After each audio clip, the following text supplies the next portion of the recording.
Sup shredders, my name is Logan aka Spiderhands and welcome to an SP Reviews, where today we have ourselves a track from an act named Isa Raja titled Losing My Mind, the acoustic version. And if we switch over to here, we have ourselves a track on the screen, Isa Raja Losing My Mind. And we're going to listen through it from start till finish. And we're going to hear what we think. Let's go, what do we got? Straight to the point, isn't it?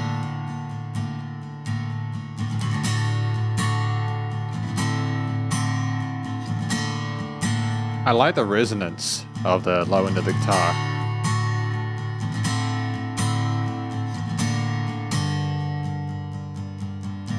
I'm losing my mind, I'm losing my soul, I'm losing my sanity. It's hard to become, it's hard to be good when you're not around. Every time I try to walk, every time I try to go, every time I try to fly, feel so twisted. I like the vocals, the great vocal fry to it, sense of desperation from the tone that everything's being performed and the way everything's been performed. I think that the variation to the guitar playing as well between the strum parts as well as the arpeggiated bits, going between those two, a little bit of dynamic range there is charming. It's a really nice way to spend the first minute of a track. It's hard to lighten up when you're not hearing me. If you just understand, the heart in me is you. The light that used to bright, the wind that used to breeze, has lost its soul for good. For living, that is me now. It's worth noting that we also have lyrics. I'm just going to have a quick read through those before we continue, Sounds like he's going for a really hard time,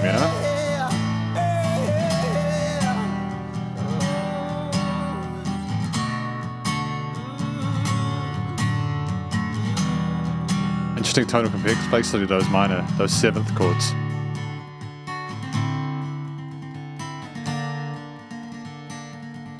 A little bit of extra intricacy there. I'm losing my track, I'm losing my sanity. Time's running out and I'm in too deep. Save myself for one last time. Every time I try to walk, every time I try to go, every time I try to fly, feel so twisted. It's hard to light it up. I mean, like, to bring it up here at this point with the vocals, the backing parts, it's a great development. When you're not hearing me, if you just understand, the heart in me is you. The light that used to bright, the wind that used to breeze, has lost its soul for good. For living, that is me now.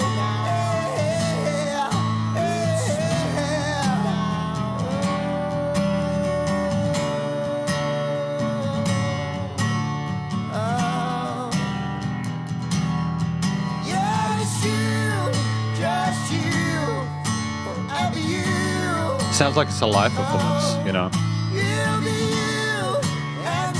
a great organic tonality to it.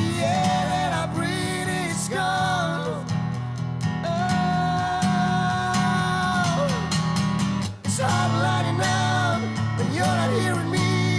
If you just understand, the heart in me is you. The light that used to bright, the wind that used to breeze, has lost its soul for good. For living, that is me now.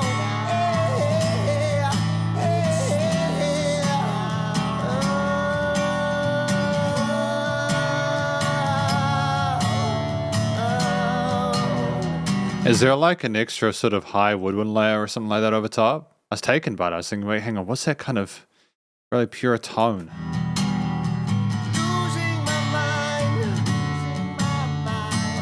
A bit of call and response there as well, it's good. I'm losing my sanity. I'm losing my mind. I'm losing my soul. I'm losing my sanity.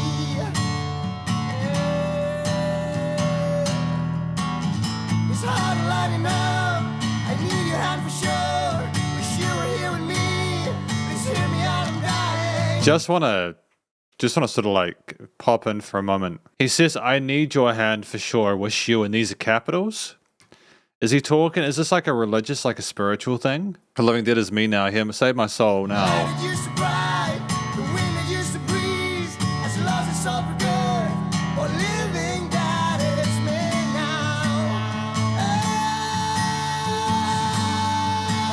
Oh, set my soul now for the very one last time. Such power, man. Such power.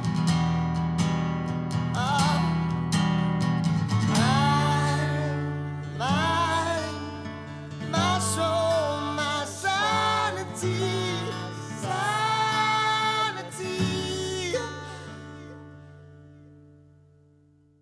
I think it's a really well written track. If I didn't seem too excited, it was simply because I was trying to hear him out. There was clear there was some agony there, you know, there was some pain in that performance, and it shone through really clearly, you know? Because this is the conclusion of my review of this track, Losing My Mind, the acoustic version by Aza Rasha. What do I think this track is about? I think it's about someone who is just clearly in a space where they're unable to cope with the situation, expectations of just their existence. I mean, like they were talking about the light that used to bright, the wind that used to breeze, etc. Talking about how the living dead is me, and they need someone to save them, to sort of like help them through the darkness that they're experiencing, and they're potentially looking to a higher power for that. And I think that that's something that a lot of people will be able to relate to. I'm sure there's a lot of people who seek solace in a higher power, and that's great for people who are all for that. And I just think in general, people need love and support. So I'm sure a lot of people will appreciate the story of this and be able to sympathize with the pain that Isa Raja is in within this track.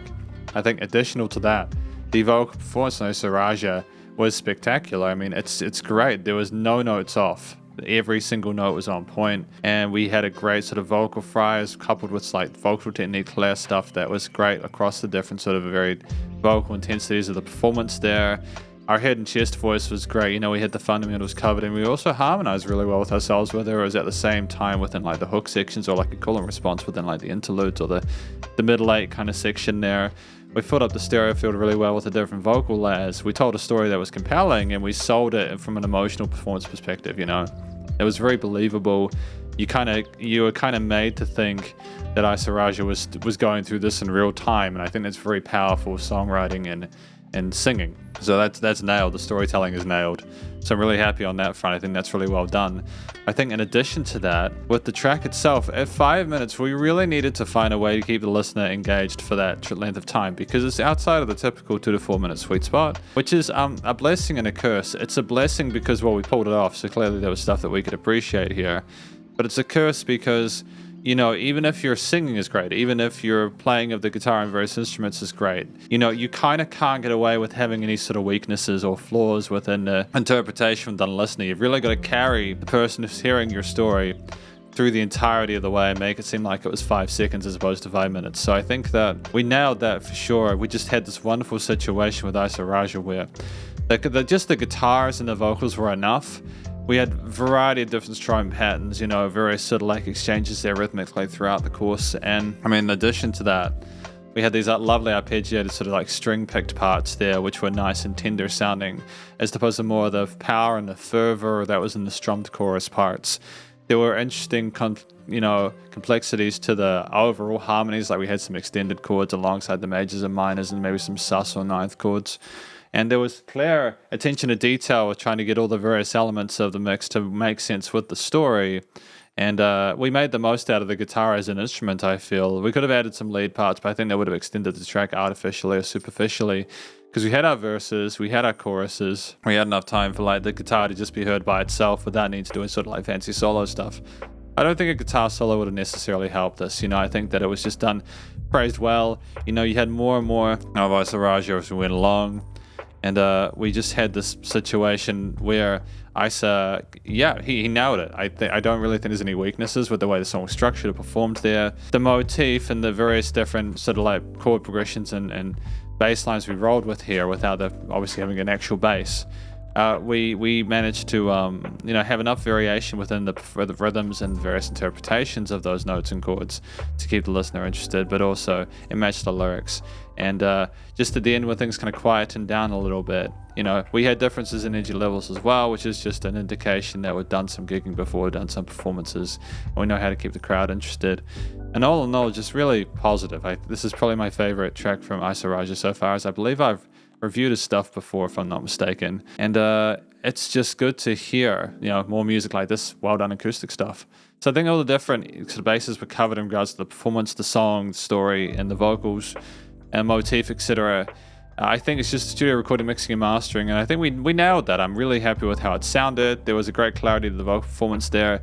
Came in really strongly with those guitars at first. It kind of blew me away a little bit by how much presence it had, but it eventually kind of mellowed out a little bit and kind of entered into sort of a more like acoustic rock and a poppy kind of vibe there, which I could kind of follow along with and appreciate. The balancing of the guitars with the vocals was good.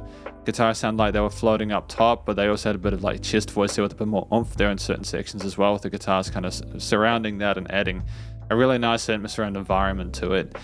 There weren't any sort of like weird resonant frequencies in the frequency spectrum, and it was nice and wide in the stereo field as well, so the music surrounded your headphones. No issues with leveling. There was dynamic range to it, so things weren't overcompressed. It was nice and loud without pumping, so the limiting was sorted. And basically, this is a very positive review of a track by Isaraja titled "Losing My Mind," the acoustic version, and hopefully you enjoyed it. If you did, please do go check out the various social medias and a Spotify page and stay cool, stay safe, and please remember to support your local musicians and artists at this point in time, as either help more than ever with all the crazy stuff going on, and I will catch you in the next review. Spiderhands out.